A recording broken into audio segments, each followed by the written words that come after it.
भगवान करे मैं गलत पड़ जाऊं, कांग्रेस के कार्यकर्ता मोदी जी को भी सब लोगों ने प्रधानमंत्री बनाया है भाई, आपकी कृपा से नहीं बने हैं। अरे इस देश का प्रधानमंत्री आरएसएस की विचारधारा वाला है, इस देश का गृह मंत्री आरएसएस की विचारधारा वाला है और जनादेश से बनकर आए, आपकी कृपा से बनकर नहीं आए। मतदाता सूची करेक्ट है तो क्यों शपथ लिया, क्यों चुनाव लड़ा?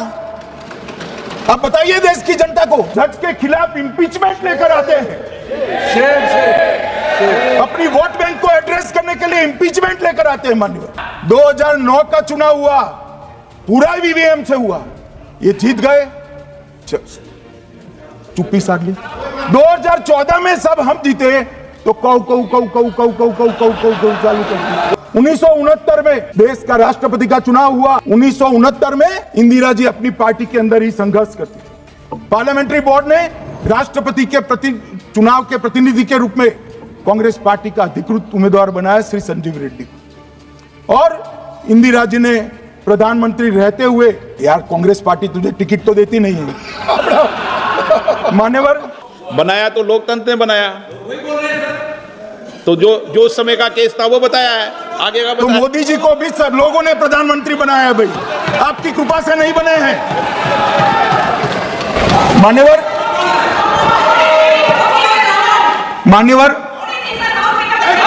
इस तरह से मानव तरीका ठीक नहीं है आपका, 2-2 मिनट में उठना। मान्यवर विपक्ष के नेता ने कहा कि आपने चुनाव आयुक्तों को इम्यूनिटी दी।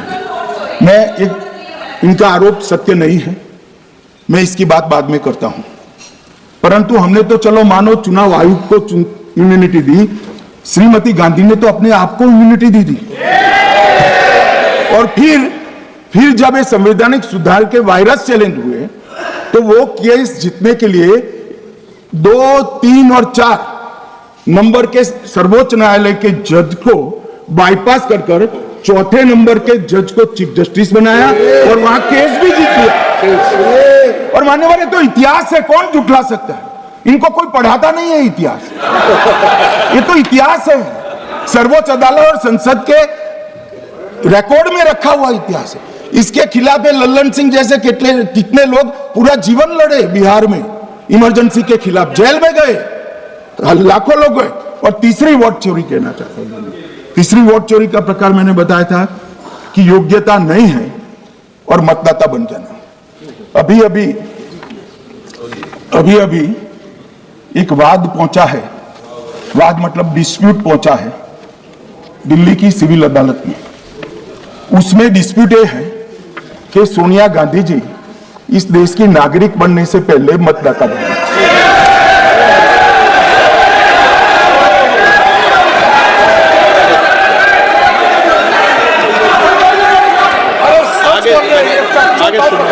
बोल क्या रहे, पूरी बात तो सुनो।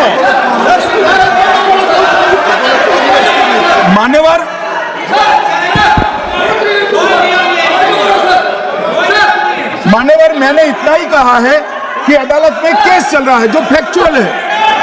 अब जवाब तो उनको अदालत में देना है, सोनिया जी ने यहां क्यों दे रहे हैं? अदालत में जवाब देना है।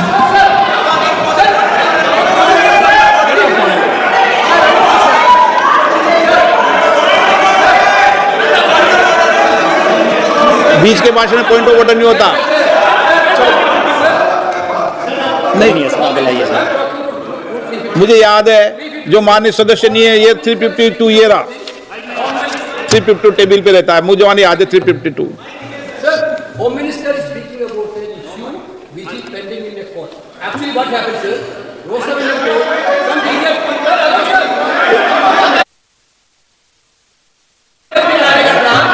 filed a case on Madam Sonia Gandhi's voting on that 80. Sir, that Ross Avenue court dismissed that case without, there is no substance in that case. After that, the same person given an appeal. Gandhi not even voted in that election. I am challenging Home Minister. Sonia Gandhi not even voted that election. Can you prove it? Can you prove it? Sir, misleading statement a Home Minister doing. Sir, you are what is this, sir? एक minute please दादा, एक minute please. No बैठिए। No no माननीय please देखिए माननीय सदस्य 2 दिन से मैं चर्चा को सुन रहा हूं और 2 दिन से चर्चा को सुन रहा हूं और 352 आपने भी पढ़ा है, मैंने भी पढ़ा है, ठीक है ना। कई बार इधर से भी उधर से भी इस विषय को कई बार बोला गया है। जब डिबेट चलती है उसके संदर्भ में कई विषयों को बोला जाता है, ठीक है ना। और इसीलिए सुनिए बात, माननीय गृह मंत्री जी ने, आपने आधी बात सुनकर हर 2-2 मिनट में उठने लगोगे, ऐसे चर्चा नहीं होती। आप उनकी पूरी बात को सुनिए, क्या संदर्भ था, उन्होंने कोई फैसला नहीं दिया है, उन्होंने एक जानकारी जो आई है वो जानकारी सदन के पटल पे रखी है।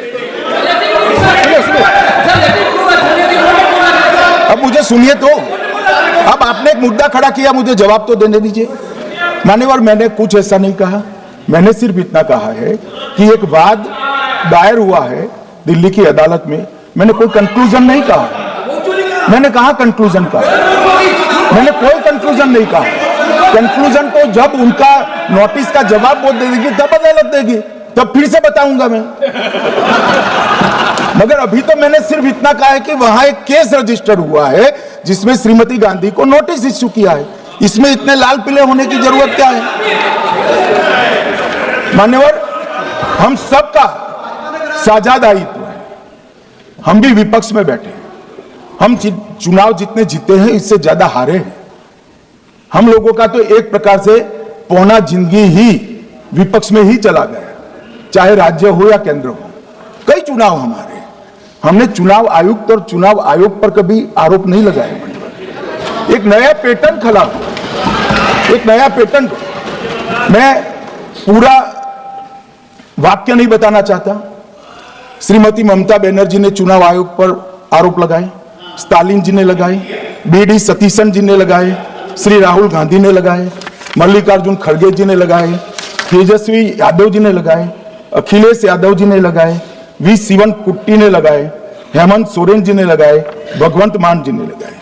अब पहले तो ऐसी परंपरा सिर्फ कांग्रेस पार्टी में थी, मगर संपर्क का दोष कहता होता है साहब, ये सारे इंडिया अलायंस वाले चुनाव आयोग के खिलाफ आते। मान्यवर, चुनाव आयोग एक तटस्थता से चुनाव कराने वाला संस्थान बनाया गया और इसकी मान्यता कोई पॉलिटिकल पार्टी ने नहीं दी, भाग और अनुच्छेदों के तहत हमारे संविधान ने दी है और ये संवैधानिक प्रक्रिया है।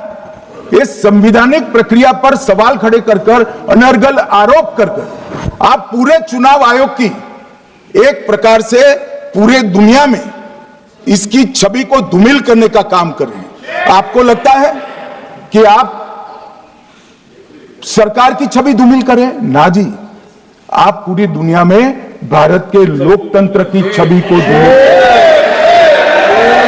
मान्यवर, सरकार का तो इतना ही सवाल है, मान्यवर सरकार का तो इतना ही सवाल है कि भारत के मतदाता क्या सोचेंगे। मगर मतदाता का सोचने का सवाल नहीं है, मतदाता को तो मालूम है कि हमने तो वोट दिया है इसलिए चुनकर आए हैं, तो उसके मन में कोई डाउट नहीं है। ये वोट चोरी करते रहे, घुसपैठिया बचाओ यात्रा निकाली और बिहार में 2/3 बहुमत से हम जीते।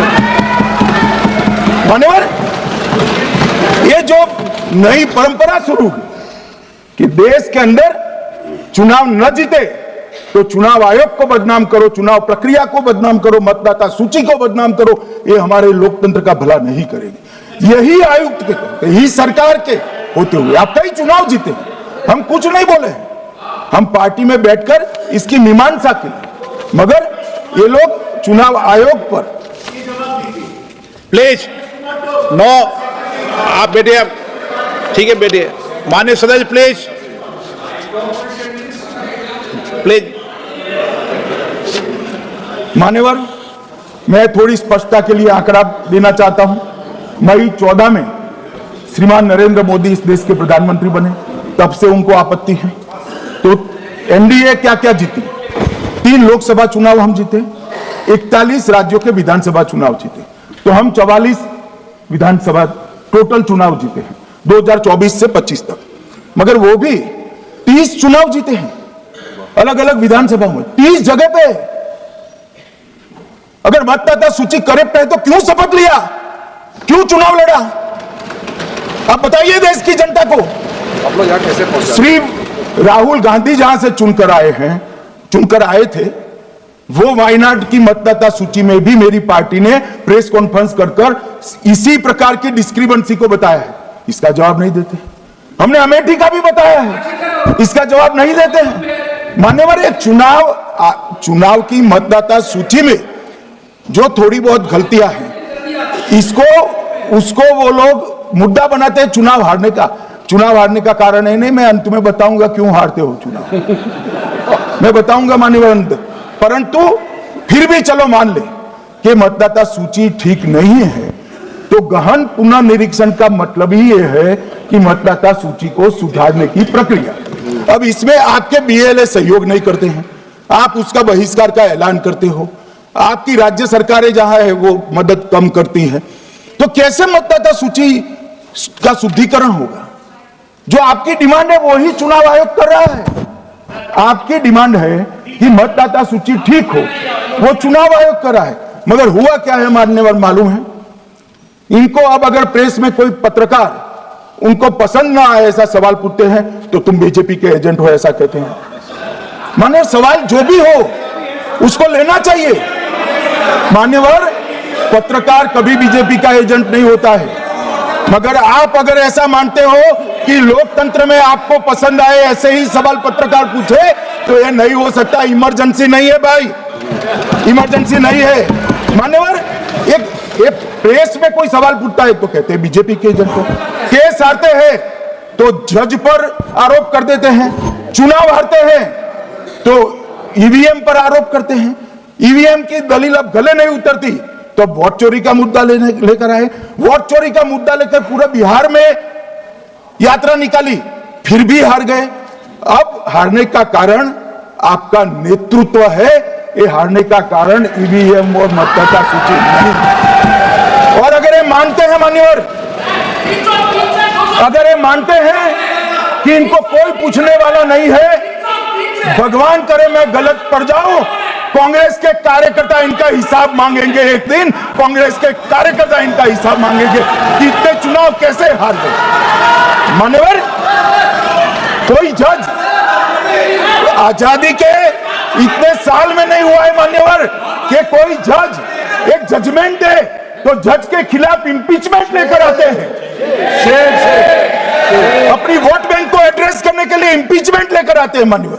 और ये सारे ने तो साइन कर दिया, साथ ही साथ उद्धव जी ने भी साइन कर दिया। उद्धव जी, जजमेंट क्या है? एक पहाड़ी पर मान्यता है कि हाँ सबसे ऊपर दिया जलाया जाए।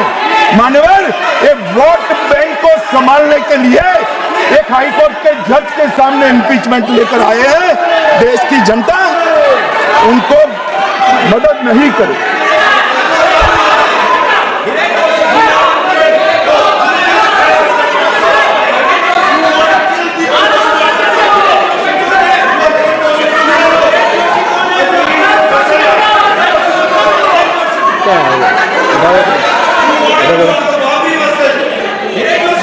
प्लीज नो, माननीय गृह मंत्री जी।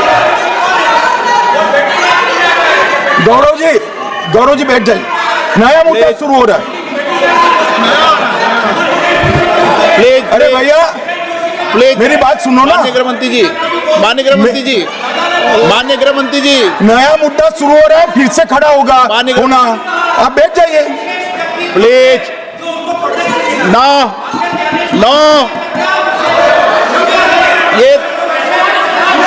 ये तरीका नो, मणिकम जी प्लीज बैठिए।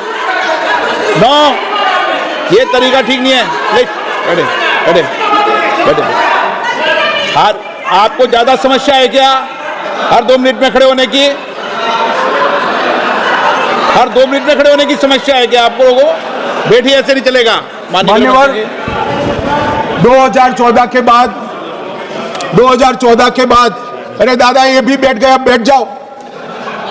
मान्यवर, 2014 के बाद हारने की परंपरा शुरू हुई। हारने की परंपरा शुरू होने के बाद हाँ जीते ही है, मगर हारने की भी परंपरा हुई है। मान्यवर, हारने की परंपरा शुरू करने के बाद इन्होंने सबसे पहले ईवीएम को निशाना बनाया। आज मैं आपके माध्यम से सदन को और सदन के माध्यम से देश की जनता को बताना चाहता हूं, ईवीएम कौन लेकर आया इस देश में? मान्यवर, कौन लेकर आया? 15 मार्च 1989 को जब राजीव गांधी इस देश के प्रधानमंत्री थे, तब ईवीएम लाने का कानूनी बदलाव किया गया था। सुन लो। अब राजीव गांधी के ईवीएम के कानून का भी विरोध कर रहे हैं। मान्यवर, इसके बाद में, अरे सुनो ना क्या प्रक्रिया हुई।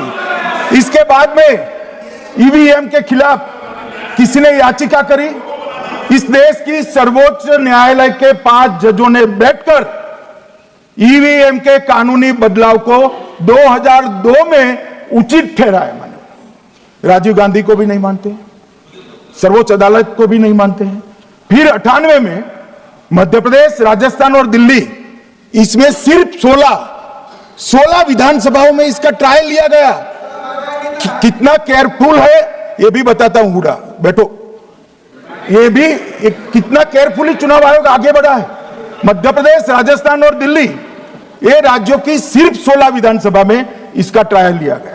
हर प्रकार से चेक कर ईवीएम का उपयोग सबसे पहली बार पूरे देश में 2004 में हुआ। 2004 का महत्व है माननीय, सबसे पहले 2004 में हुआ।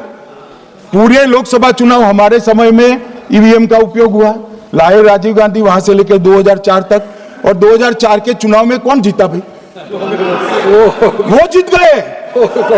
उस वक्त ईवीएम की चर्चा बंद। 2009 का चुनाव हुआ, पूरा ईवीएम से हुआ, ये जीत गए। चुप्पी साध ली। 2014 में सब हम जीते तो कौ कौ कौ कौ कौ कौ कौ कौ कौ कौ चालू कर दी।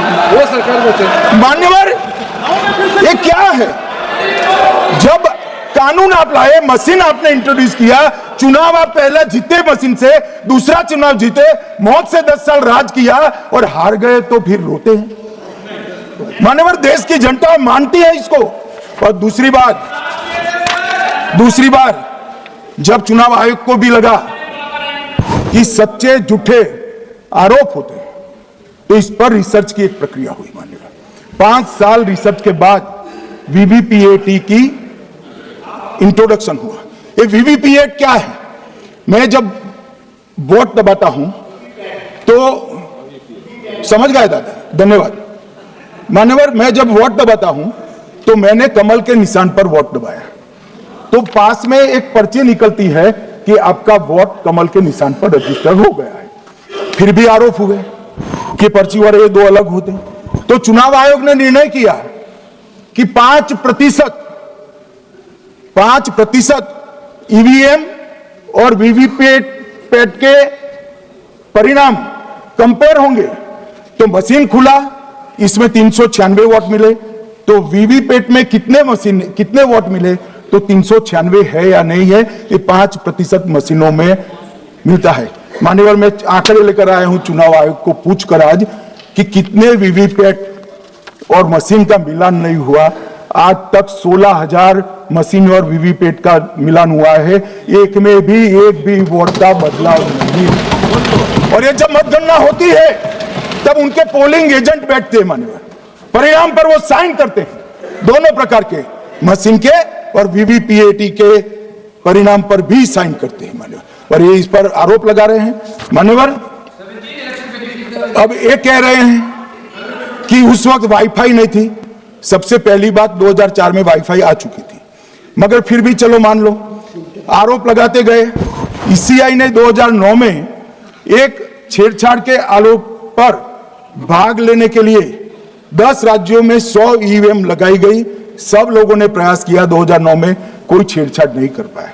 फिर भी आरोप लगाए तो 2017 में इलेक्शन कमीशन ने जून 2017 में 3 दिन तक ईवीएम इलेक्शन कमीशन की ऑफिस में रखे कि कोई भी पार्टी आकर, कोई भी टेक्नोक्रेट आकर, कोई भी साइंटिस्ट आकर ईवीएम को हैक कर कर बता दे। ये तो गए ही नहीं, ये नहीं गए मान्यवर। ये सिर्फ प्रेस में आरोप करते, ना अदालत में जाते हैं ना चुनाव आयोग के पर जाते। मान्यवर मगर एक्सपर्ट भी नहीं गए। आप कोई एक्सपर्ट भेज देते भैया, एक्सपर्ट भी नहीं भेजा।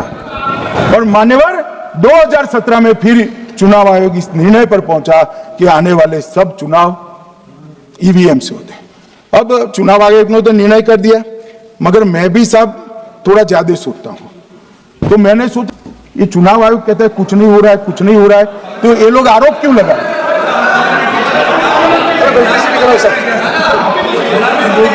मान्यवर मेरे शब्द कोई ऐसे हो तो काट दीजिए। काट दिया राहुल जी।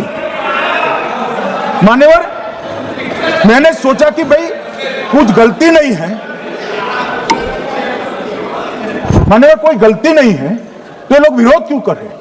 फिर मुझे याद आया कि मान्यवर जब इनके जमाने में चुनाव होते थे, बिहार और यूपी में सरकारें बनाती होती थी, पूरे के पूरे वोट के बक्से हाईजैक कर लिए गए।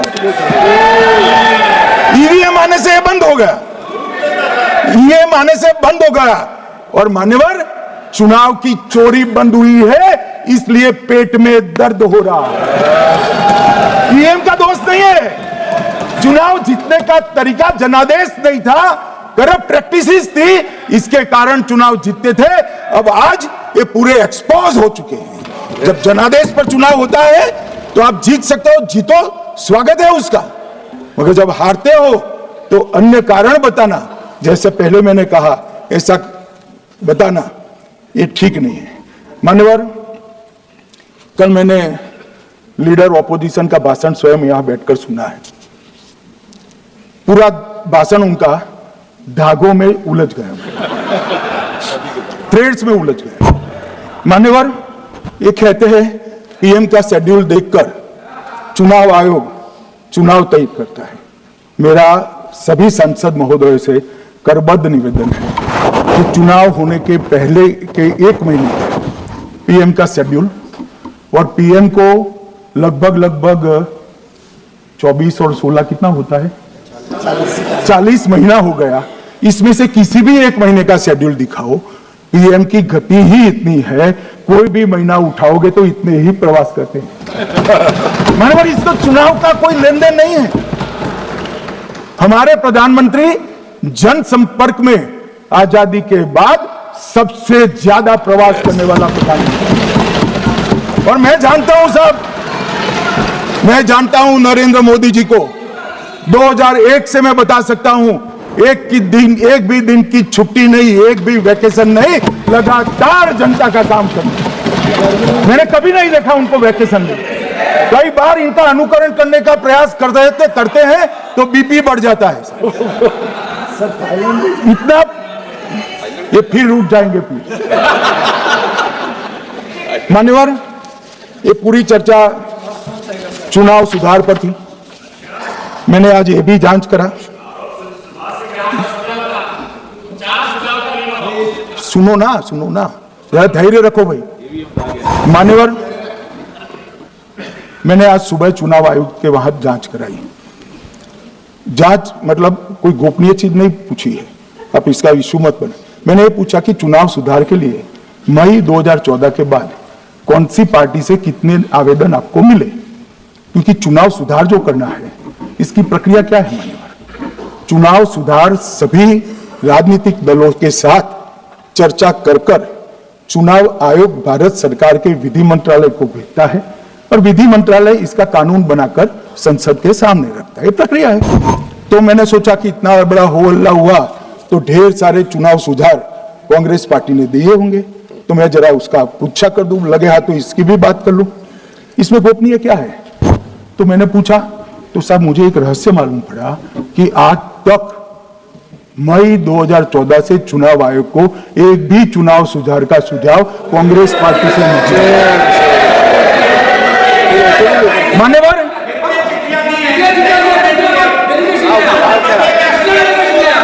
बैठे मैं बताता हूं कि सारी संवैधानिक संस्थाएं आपने करप्ट कर दी। मैंने पूरा बताया कि चुनाव आयोग की नियुक्ति के पहले क्या नियम थे। उन्होंने कहा कि महत्वपूर्ण पद पर आरएसएस की विचारधारा के लोग रख लिए जाते हैं, तो इसमें क्या आपत्ति है भाई? क्या इस देश में कोई कानून बना है कि आरएसएस की विचारधारा वाले हैं उनको कोई महत्वपूर्ण? अरे इस देश का प्रधानमंत्री आरएसएस की विचारधारा वाला है, इस देश का गृह मंत्री आरएसएस की विचारधारा वाला है, और जनादेश से बनकर आए, आपकी कृपा से बनकर नहीं आए मान्यवर। मगर उन्होंने क्या किया था वो मैं फिर बताना चाहता हूं। 1969 में इस देश का राष्ट्रपति का चुनाव हुआ। 1969 में इंदिरा जी अपनी पार्टी के अंदर ही संघर्ष करती थी। पार्लियामेंट्री बोर्ड ने राष्ट्रपति के चुनाव के प्रतिनिधि के रूप में कांग्रेस पार्टी का अधिकृत उम्मीदवार बनाया श्री संजीव रेड्डी को, और इंदिरा जी ने प्रधानमंत्री रहते हुए अपने पार्टी के मैंडेट को ही डिफाई कर कहा कि राष्ट्रपति का चुनाव में वोटिंग अंतर आत्मा की आवाज से करनी चाहिए, और उन्होंने श्री वीवी गिरी को प्रत्याशी बनाया मान्यवर। और फिर हुआ क्या? अल्पमत में थी वो। संजीव रेड्डी जी के वोट ज्यादा थे। जीतने के लिए उन्होंने कम्युनिस्टों से समाधान किया, और इस देश की सारे संस्थान पर, शिक्षा संस्थान पर, महत्वपूर्ण संवैधानिक पद पर कम्युनिस्टों को बिठाने का काम इंदिरा गांधी जी ने,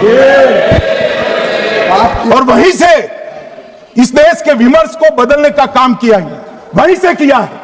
वामपंथी विचारधारा इस देश के प्रकृति को, इस देश के स्वभाव को, इस देश की जनता को स्वीकार्य नहीं है, और इसीलिए वामपंथी लुप्त हो गए मान्यवर। उन्होंने इस देश के युवा धन को वामपंथी विचारधारा पर डाइवर्ट करने का काम किया है, जो 2014 से फिर से नरेंद्र मोदी जी ने इसको एक अच्छी तरीके से, लोकतांत्रिक तरीके से परिष्कृत करने का काम कर रहे हैं मान्यवर। और ये कह रहे हैं कि आरएसएस की विचारधारा वालों को रखते हैं।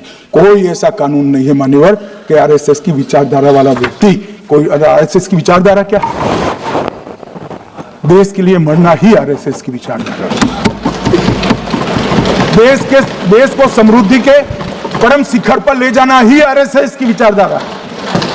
देश की संस्कृति का झंडा बुलंद करना ही आरएसएस की विचारधारा। ये क्या समझाते हैं? हम ऐसे मान लेंगे? हम नहीं डरते साहब किसी से, हम नहीं डरते। मैं मेरी ही बात करता हूं।